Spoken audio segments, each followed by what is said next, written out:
Why, it has been far too long. For now, it is the 2024 NFL season, and we are treated with Dan Morgan, his first official press conference of the season. So, you came here with me, Nick, at Roll Coverage for the official breakdown of all of the Panthers' press conferences. So, without further ado, let's go. Hey, I thought it was all over. Nope. They Roll Coverage.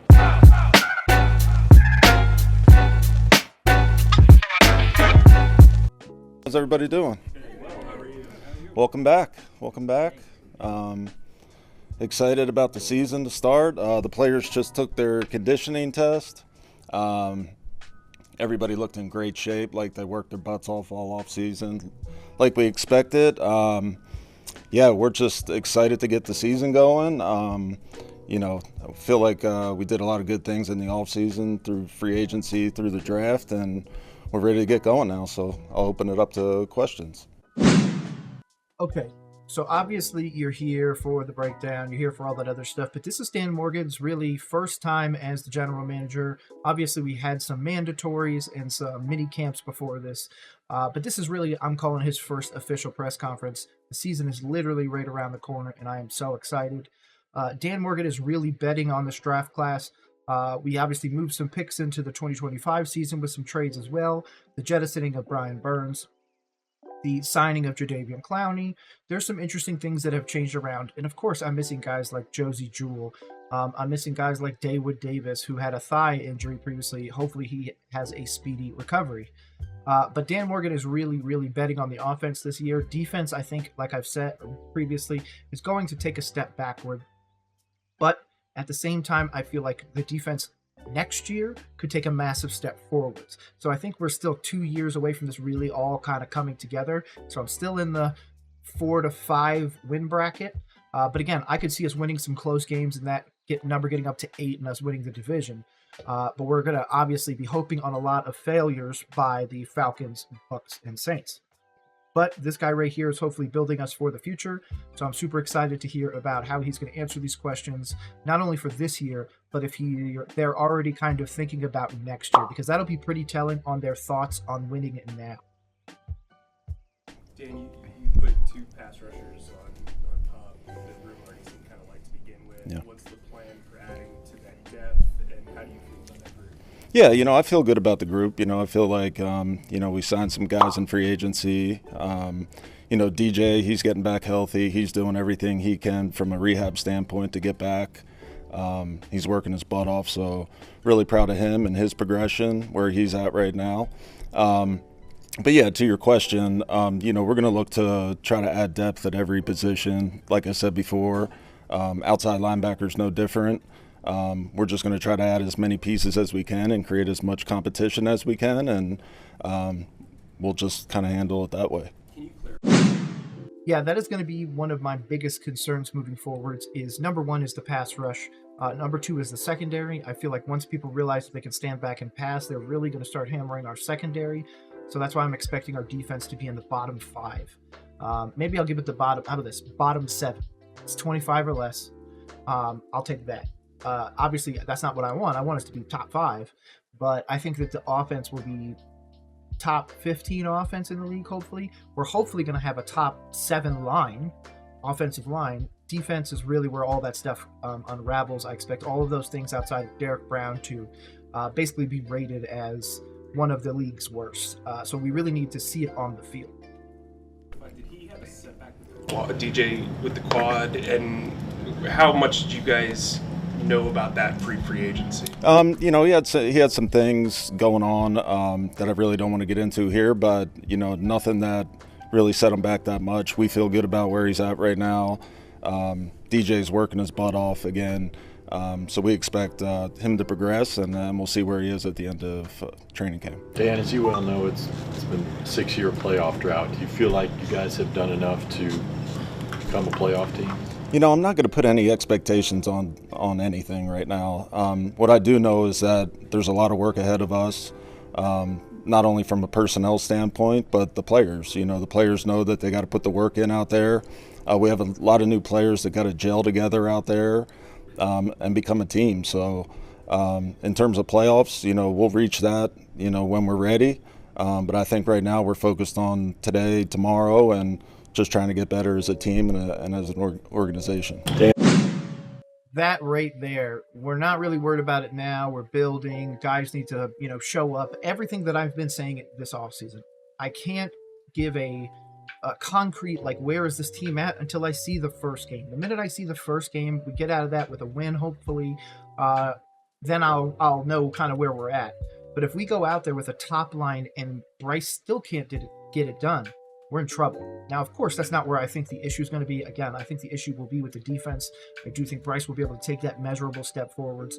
I'm probably going to predict him closer to 27 touchdowns, probably 3,800 yards. I haven't put out my official prediction, but I'm going to do that here soon. Just want to, catch up with all of these. The Panthers have put out like 7 press conferences a day, so obviously I want to make sure I bring all those to you. And that's not even counting everybody else in our division, Saints, Bucks, and Falcons. So plenty more breakdowns coming. 2024 breakdown season is officially here. And I've heard you and Dave talk about what you just said, not putting expectation. Is part of that just to sort of take a breath and work toward a longer vision after maybe there were some years where, before you were in this position, that there were some quick fixes in mind? Yeah, like I said before, we have a plan. We have a plan in place. We have a process. We're aligned in that plan, and we're going to stick to it. And I feel like if we're disciplined and we stick to our plan on building this thing, that we will build a winner eventually. And, I think we're pretty confident in that. Eventually is a big word to put in there. I love the alignment. It's more of the buzzwords right now. That's what everybody wanted for the team, alignment. But again, last year we didn't have alignment because of our owner, not because of our head coach, not because of our OC, our DC, or anybody like that. It was 100% David Allen Tepper's fault. And I'll continue to scream it from the rooftops. But this guy right here is telling you that you guys need to temper expectations. We are not a playoff team unless there are some collapses happening. So just be prepared for a better season than last year, but still not good enough. Building for what the future has. Regarding free agency, any new news on Gilmore?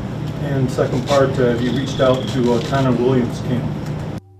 I think with all free agents, they're on the street. We contact all the free agents out on the street, kind of get their status, see where they're at from a money perspective, just kind of see where they're at. Are they interested in our organization? Are they interested in playing for us here? So we keep in contact with everybody. We're going to try to sign guys that fit what we do. And if they're a fit out there and they're a free agent on the street, then we're going to entertain all those guys.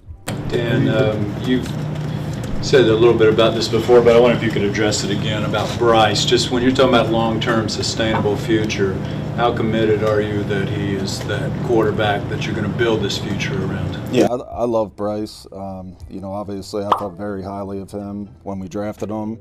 I think Bryce is one of the hardest working men, in that locker room right now. I know he's on a mission. I know he's committed to being great. I know he's committed to this franchise and making this franchise great. So we're going to try to do everything we can in our power to surround him with the best players, the best protection, receivers, running backs. So we got to do our part as well. But I know Bryce is hungry, he's focused, and we're super excited about him. It's so interesting how they're choosing to answer these questions. Obviously, he's been prepared for this. He sat down with a PR team and everything, kind of like what we're seeing in the Hard Knocks with the New York Giants, the coaches, GMs, and everybody meeting with PR on a pretty regular basis to establish how they're going to handle those situations. So obviously this is pre-thought of. I obviously do think Bryce is a very intelligent guy, incredibly hard worker. It's just more of, can the pieces around him help him? Like I said, my criticism last year was not on Frank Reich, was not on Thomas Brown or any of that other stuff. It was straight up the personnel, and that's what I continue to say for the entire year. Now, with everybody with their rose-colored glasses on, sitting on the other side saying, oh yeah, it was the personnel. It's like, yeah, man, if you were here watching our breakdowns, you would see it was the personnel. You would see these guys going up there and delivering just the right answers, but the guys just can't execute out on the field.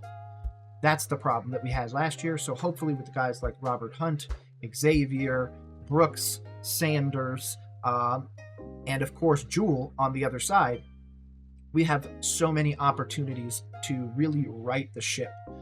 It's just more of, can Dave do it this year, or are we really looking towards next year? Like, I made a video. I think Dave needs 6 wins to get out of this without anybody looking at another head coach. Like, if somebody else bigger comes available, does he strike while the iron's hot and get somebody else in there and then get Dave out of there so this way Dave can go do something else or someplace else? I don't know. Again, I do think Dave will get a second contract. It's just a weird situation. David Tepper makes it awkward. We can't not think about that in the back of our minds. So just something to, again, keep back there. See from him from the start of the offseason till you guys broke at the end of OTA's minicamp?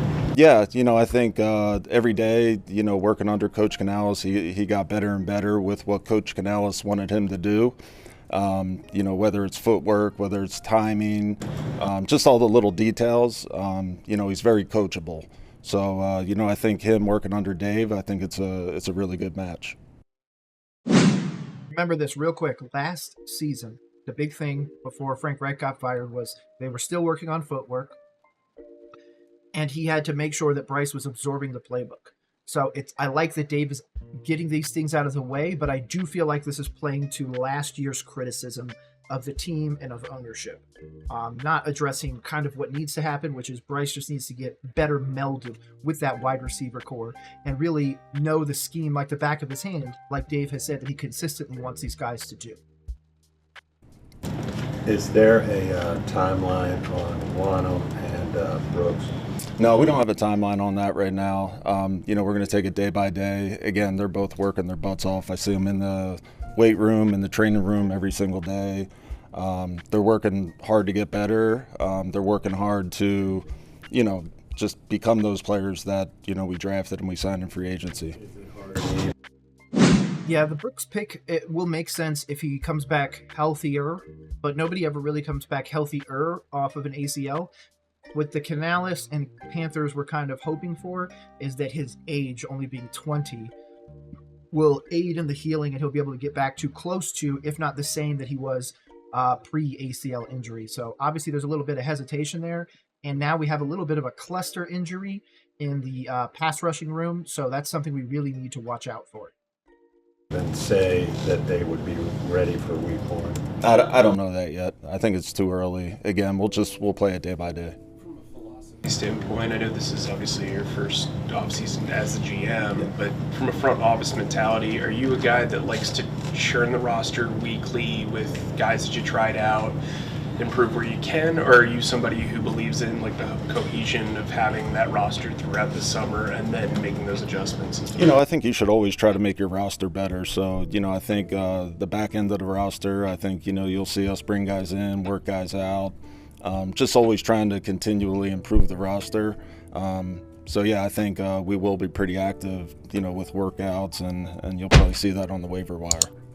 The GM, is the roster kind of a constant state of agitation as you're always trying to find the right mix? And is there ever a point that you get satisfied with the roster? No, I don't think, I think if we're doing our jobs correctly, you're never satisfied. We're always going to try to make this roster better, whether we're 16-1 or 1-16. So I think that's the mindset we got to have here as an organization, to where we're always trying to get better. We're striving to be great and excellent in everything that we do.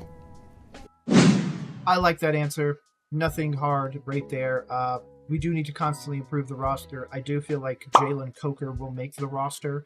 I think he's going to be a great and very interesting wide receiver for this offense. I do believe that Mingo has really solidified his spot on the roster. And of course, TMJ still has an opportunity to make the roster as well. So there's a lot of opportunities, wide receiver, secondary, pass rush, where we could really improve. But I do like the cohesion argument a little bit, but for Dan Morgan, this is his first opportunity. Hopefully this is the right choice. Is that something that kind of keeps you up at night? I think a lot of stuff keeps me up at night in terms of just wanting to get this roster better, wanting this organization to win. Obviously, I care a lot about this organization, so we want to put a winner out there. We want to win as much as everybody wants to win around the city, and we want to bring a winner, so that absolutely keeps me up at night. Dan, what are you going to be looking for early as far as your search for an identity for this team? You know, I think we have a lot of new players on the team right now, so, you know, I think that's really up to them, you know, as the players. You know, Coach McCandless, he's going to set the tone, but ultimately the best teams that I've been around have been player-driven. So I think the players should really decide what type of team they want and what type of culture they want, and you know, what our locker room looks like and what we look like out on the playing field. This is such an interesting way to push it. Players driven, yes, I would love it. But that is the time of Cam Newton, where he went out there and just put the team on his back and was able to rally people behind him.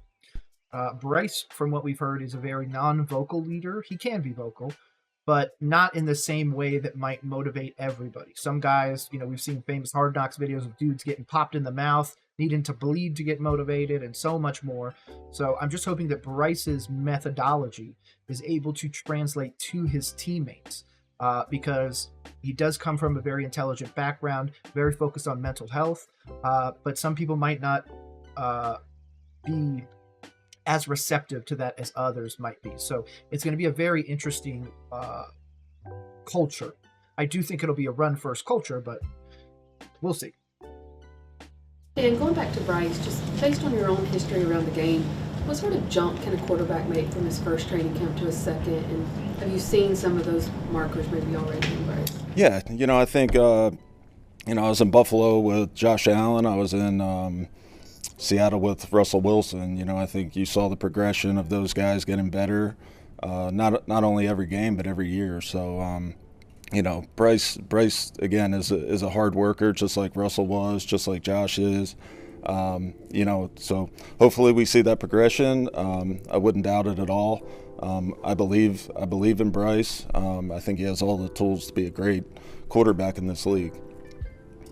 We haven't talked to you since, I guess, the draft. Was there a draft pick that kind of surprised you in either, well, I guess in a positive way that maybe you guys didn't see on tape or what have you behind the scenes or on the field during OTAs? No, not really. You know, I think everybody is pretty much, we knew what we were getting. We did a bunch of research on all those guys, so we felt like we knew them not only from, you know, a personal standpoint, but, you know, from a player standpoint. So nothing's been a surprise. You know, if anything, it's been great seeing them out there, just kind of learning and growing and, you know, just kind of trying to find their role. Is there anything you... Real quick, Dan Morgan's legacy will be hinging on this draft especially. Being a Scott Fitterer protege is going to have a lot of things still attached to you. So you need to really shake that off with this draft. I need XL, Brooks, Sanders, Smith-Wade, Barrett, and Wallace to do amazing. I feel like I'm missing somebody still. Sanders. I think I already said him. Regardless, I need all those guys to flesh out. When we look at this team next year, is everybody still in the same spots that we predicted they would be before this season? Does XL become the, you know, number one wide receiver for us? Does Trevin Wallace ascend to starting linebacker? Does Chow Smith break into the secondary on a regular basis? All of those things we need to figure out. But again, it's all on how he picked the draft. That's why I said this is really his first official one. The draft and everything like that, it's the offseason. This is still technically the offseason, but we are right at the finish line. So that's why I'm giving this one the first press breakdown of 2024 for our Panthers. You guys will miss from like a team bonding type of deal not being at Wofford this year?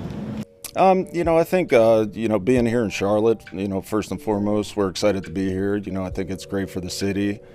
Spartanburg was great. Definitely it was a place that, you know, I hold dear to my heart. Like it was a fun place down there, but being here in Charlotte and being able to practice live in front of them, I think that our players, you know, will be able to be at home in their environment, in their own locker, in their own training room. So, I think everything's going to, nothing's going to be new to them. So, I think there's an advantage of being here, and, I think they can still bond and do all the things that they did in Spartanburg. I also think it's funny. Let me see. It's right there. Yep. Sorry, I have my thing to my right, but that right there is so funny that they have a training camp logo when they pull South Carolina out of it, but yet still have the balls to put it up there like we are one Carolina when we don't do anything in South Carolina anymore. Just me. When did you gonna miss from Spartanburg? I think really, I think it's really just about the memories down there, just more so with the teammates, kind of going through those tough two-a-day practices. So, when I say that, that's kind of what I'm talking about. I don't miss the heat down there at all. Yeah. Dan, you mentioned right off the top, just even physically, the way the guys showed up, how impressed you were with that. What does that tell you about the buy-in that they've had with so many new pieces this year? Yeah, they've definitely bought in to Coach McCandless and what he's preaching. And I think it also, talks a lot about the type of character guys that we're bringing in here. I think not only do you want great football players, but you want guys with really good character that love the game, have a passion for the game, and I think we saw that today out there with the conditioning. Dan, how important is it to have one kicker going into training camp, and is it a legitimate competition this training camp, or what's the status on it? Yeah, I think there's going to be competition all over the roster, not just the kicker. But yeah, there'll be a competition there, like everywhere else, and we're looking forward to seeing those guys compete, and it should be a good competition. We kind of got a behind-the-scenes look of that Brian Burns trade via Hard Knocks. Did you watch that, and how did you feel about the kind of the behind-the-scenes being put on display like that? Yeah, it's fine. I think Joe and I are just trying to do what's best for both our organizations. Obviously, not all the phone calls are in there. Joe's a really good friend of mine. We had multiple phone calls about the Burns trade. It just wasn't those couple that you saw on Hard Knocks. There was a lot of thought behind everything, a lot of discussion about everything. So, I think it's something, that's good for you guys to see. Oh, I didn't love it. If you watch the Hard Knocks Giants episode, that was a tough one, especially to lose such a cornerstone piece of our franchise that we drafted, we wanted to develop. Dude's already over 50 sacks, and he's 25, so it's just bonkers. And I'm really hoping that he does great things in New York. Obviously, I feel like we lost out on that trade, just like we've lost out on every big trade we've made, at least, since Christian McCaffrey, at least. So I'm hesitant, of course, but Dan has a plan, Dave has a plan, and hopefully David can stay far, far away from those great plans. Would you want to see the Panthers on that type of Hard Knocks? Whatever they tell us to do, I'm fine. I'm fine with it. I'm good with it. We'll do a couple more. Is there a specific position battle that you're kind of excited? I know you're probably excited about the entire roster, and you're probably going to say that. But is there a position battle that you're really focused on and excited about? I'm excited about the whole roster and all the competition. No, I mean, there's we have a lot of new players on the roster at all different positions. So. I'm looking forward to seeing just the guys go out there and compete. Just kind of see these guys in pads. We haven't even seen these guys in pads yet. So just to see them in pads, see them compete, I'm just excited to see that. Outsiders tend to think that you guys need to do something more at edge, but Insiders too. No, not just outsiders. Insiders too, or at least inside the fan base, not inside the organization. Inside the fan base. Pass rush is a problem, man. I'm sorry. I'm gonna let him finish. also potentially a corner. What's your confidence level in Dane Jackson and your background with Dane? Yeah, we signed Dane for a reason. Dane is a tough, scrappy, smart player who fits great in this defense. He's a really good football player, really good person of character. So, we feel good about him. But again, we're going to try to create competition at every position, and we're going to be aggressive too. We're going to be smart, but we're going to be aggressive, and we're going to bring competition in here. And is there someone on the roster in that edge group that you think the rest of us might be sleeping on? Yeah, I mean, DJ Johnson, drafted him last year. I mean, he's a big physical guy. Iku Leota, another guy that when he had his opportunities last year, he came in and he played good for us. Caleb Von Chason, we signed him to a 1-year deal. High draft pick, a guy that we're excited about, that maybe people are sleeping on. So it's really up to them to go out there and prove it, just like it is everybody on the roster. So, again, I'm excited to see everybody go out there and compete. All right, thank you. First things first, before he walks off, thank you, Mr. Dan Morgan, for taking your time out of the day and answering those questions. Obviously, we're still early before the training camp even really kicks off in a meaningful way, meaning that we're getting into preseason to week 1. So just thank you for that information again, Dan. Now, we're at the point where the Carolina Panthers are still building, very much so. Building in the pass rush group, building in the secondary, like the reporter pointed out, and people are worried about that. I am a very vocal person about that. I don't think the pass rush in the secondary is going to be able to meet the task, but if Bryce changes it up a little bit and we're able to maybe control the ball a little more, he could really cover up those deficiencies on the defensive end of the field. Obviously, we are going to have a lot of these breakdowns coming out. Make sure you check them out. Make sure you subscribe to the channel. This is, again, the first one of the 2024 season, so welcome if you made it this far. I'm going to make sure to do everybody in the NFC South at least, and then branch off from there, but obviously they got a lot coming out for this training camp, so hopefully you enjoyed it. My name is Nick. This has been Roll Coverage. Hopefully you have a great rest of the day. Peace.